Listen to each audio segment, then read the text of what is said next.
What is up, you sexy motherfuckers? It is me, Bass Jill Aaron, and I've dragged a chair into my closet. Knocked down books on my floor. What's up? How are y'all doing today? I'm here to bring you another video. I know, it's crazy, it's weird, it's an awful, horrible concept that I'm invading your subscription box even more than I have in the past couple of months. I'm very sorry. But here I am today to grace you with my presence, my awful cursed presence, and I have a chair, and I'm going to swivel around so much because I'm so tired, and the concept of having a chair in here to do these videos is comforting to me.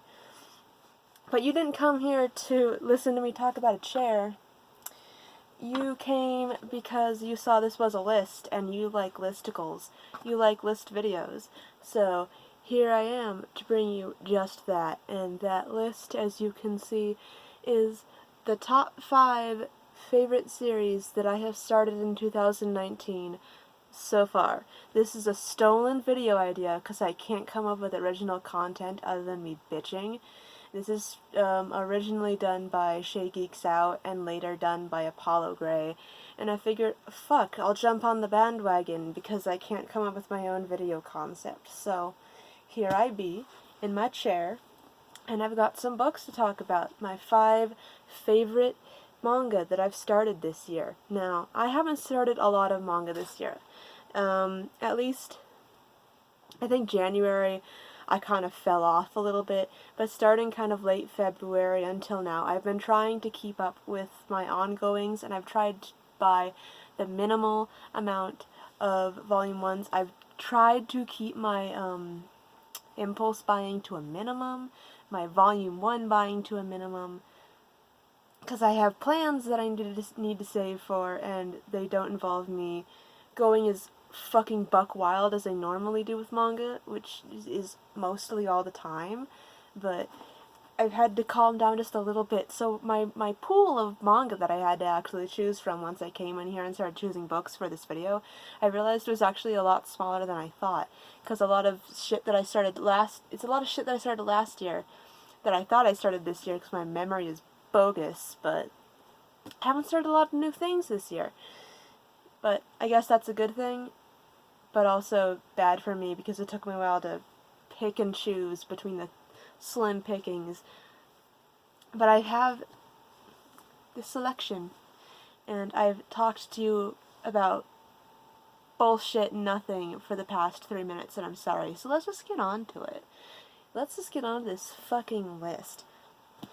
So, first thing that I want to show for my top 5 favorite manga that I've started this year so far has to be Jojo's Bizarre Adventure, Part 4, Diamond is Unbreakable. My favorite part of Jojo ever, with my favorite Jojo. I fucking love Josuke. He is my son, and I adore him, and he's precious, and he's mine. My precious, precious son. And that's all I can really say, apparently, because my brain is melting because it's fucking hot.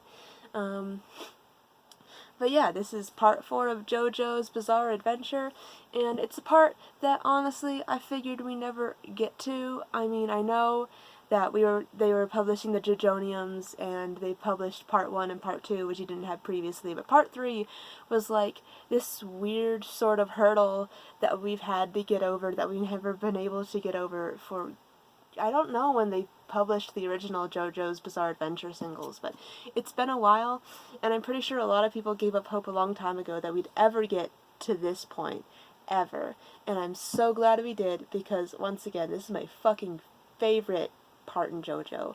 It's very distinctly Jojo. Like, you can't get, like, normal with Jojo, but it's the most down-to-earth Jojo, I feel. The most approachable, the most digestible Jojo. Because, I mean, part 1 and part 2, they're, like, not as crazy, but they're also, like, low-key boring. And then we get to the stand bullshit, and I don't know, I feel like this is the most easy to read JoJo. And That's why it's my favorite, because I'm a simple motherfucker, and I just like Scooby-Doo whodunit mystery stories, and that's what this fucking is. And yeah, I'm very excited for this to continue. I'm very excited to continue picking this up. Also, I fucking love the spine. I could go on forever about the design of this book, because I had my doubts. I was a little worried when we first learned that there's no real Jojonium edition for Part 4, so there was nothing for us to do, nothing for us to go on. There wasn't going to be a consistency between Part 3 and Part 4, and that Viz was going to have to design their own book. And I thought they were going to go back to like the paperback single format, which would have killed the shit out of me. But they have these beautiful 2-in-1 hardcovers with the greatest. I feel maybe I'm one of those people who just graphic design is my passion, but I think it looks fucking great. I like the diamonds. I like the overabundance of diamonds on the spine. It's great. And I like the fact that you have both covers of both books that are in here on the back and on the front. So you're not missing out on any of the cool cover art that you would have gotten if you just got the singles. So yeah, this is probably 1 out of 5 of my favorite releases of the year so far. Next is going to be, it was a surprise to everybody. I'm pretty sure everybody was like cautiously optimistic about this title, solely because of the publisher, because nobody fucking trusts Tokyo Pop no more. We are the hurt, beat girlfriend of abusive, awful Tokyo Pop, but they've wormed their way into our hearts somehow with Aria the Masterpiece, which is a beautiful, beautiful book, if I must say so. The quality is very high. Whatever money Tokyo Pop's making, they're putting it all into Aria the Masterpiece, which we should all appreciate, because it's the one series out of their collective library of bullshit they lost that they went out of their way to save and bring back to us in beautiful form, I must say. It's a wonderful book. It's a wonderful story about a girl who travels to Mars, now called Planet Aqua, which is now mostly covered in water, and her goal is to become, it starts with a D. No, it does not. It starts with a U. Undine. She wants to be an Undine, which is kind of like a gondolier on Mars. And she joins the Aria Company, which, the name Aria Company, which is a company of gondoliers who tour around the city, and that's her goal. And it's just her day-to-day, very down-to-earth, very beautiful adventures throughout this watery city on Mars. But yeah, the quality in this book is fantastic. And Volume 2 as well. We also have Volume 2, but there's full color. There's no grayscale anywhere in this bullshit, lads.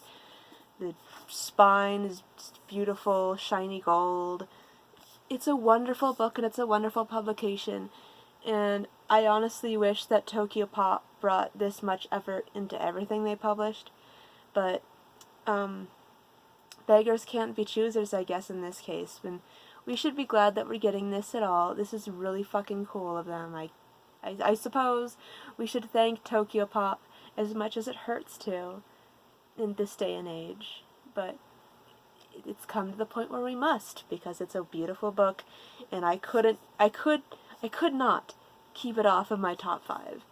And I can't wait to read the rest of this story, because I, for one, missed out on it the first time around when it was published in the singles in worse quality a long time ago. But yeah, that's Aria the Masterpiece.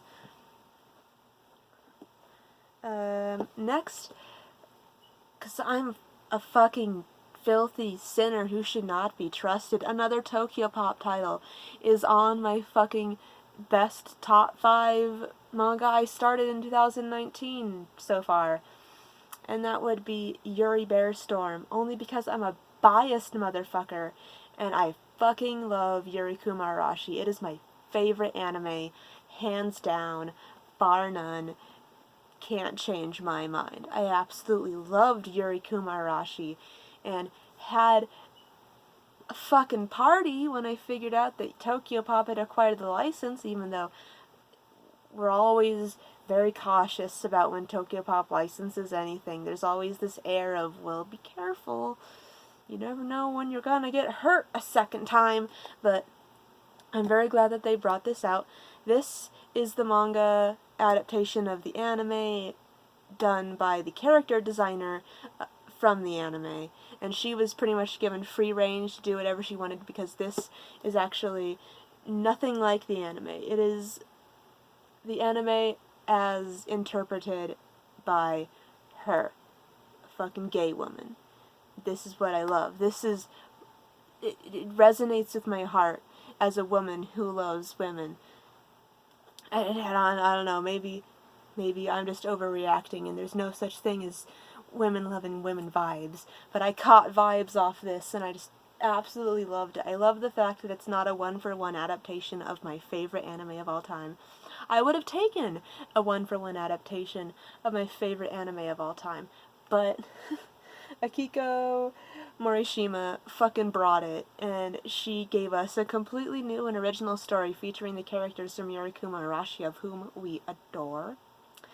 And it's just as beautiful as the anime, the story, and it wraps up just as nicely, and I absolutely love it, and I'm glad that I have, because I was always constantly aware that the manga adaptation of this existed, and I was honestly always constantly ready. I know I've said constantly like 5 times, shot for every time I say constantly, but I was always ready to buy the Japanese edition of the manga because I wanted everything Yurikuma Arashi that I could possibly get my little claws on, but I'm glad that I can enjoy it in my native language now, and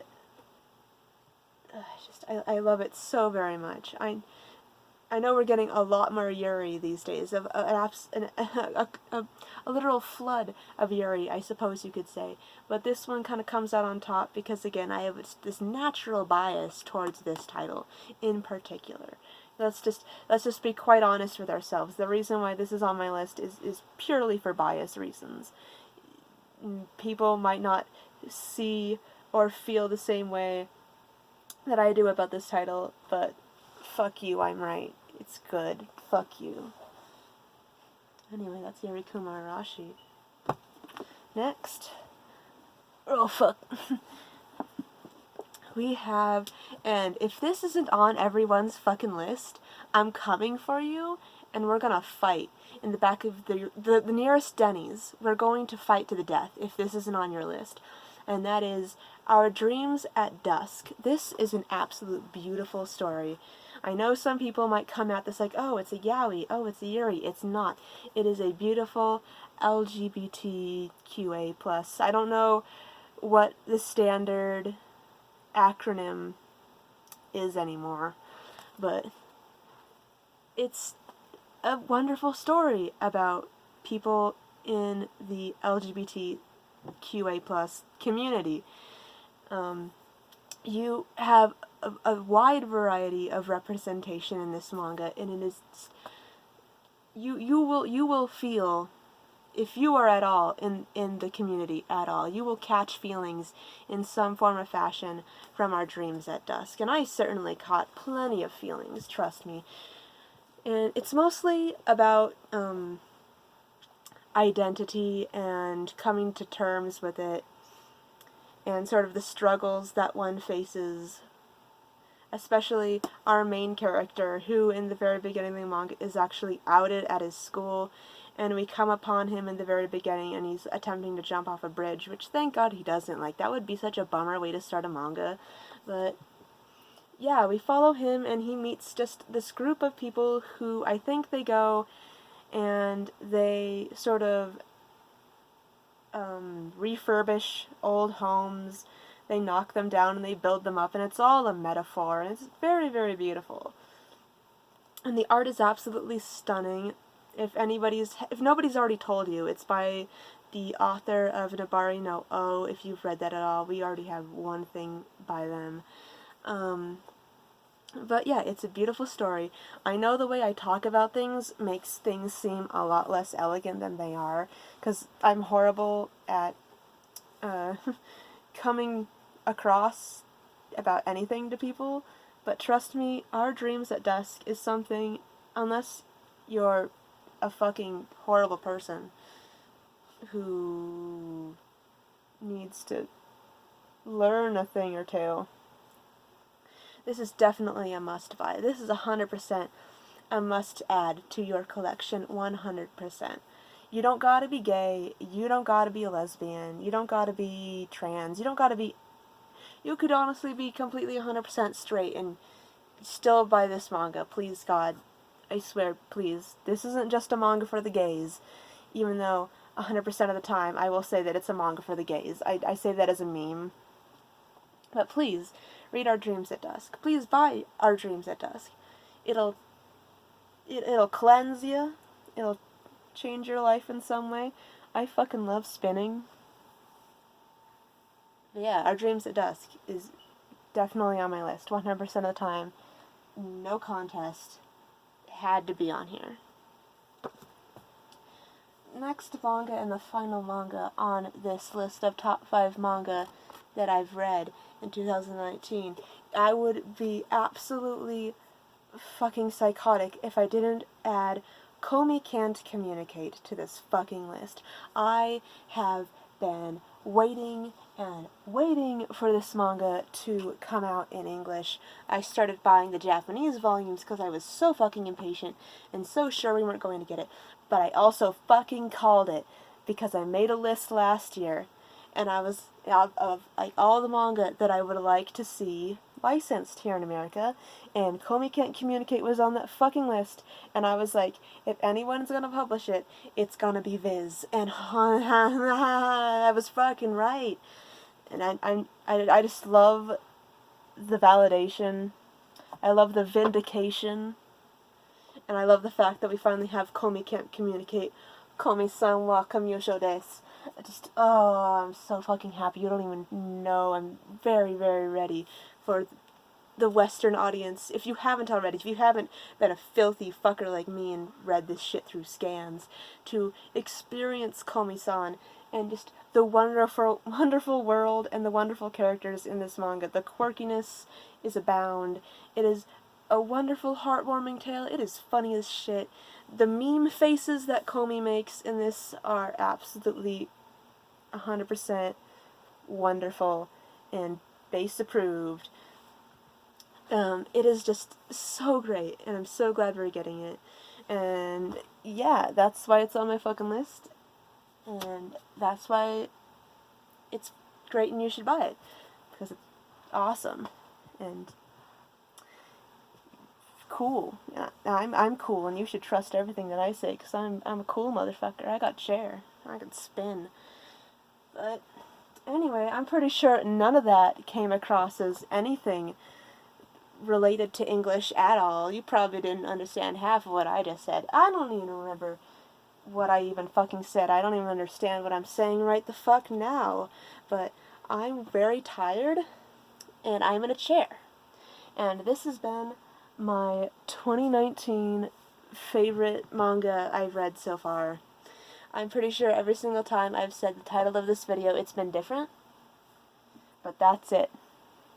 And that's been the video. Thanks for watching. Thanks for putting up with me babbling for like 20 minutes. And I'll see you guys in the next video, whenever that may be. I'm sorry you had to sit through all this and you gained nothing. So, thanks. Catch you guys later. Bye. See ya.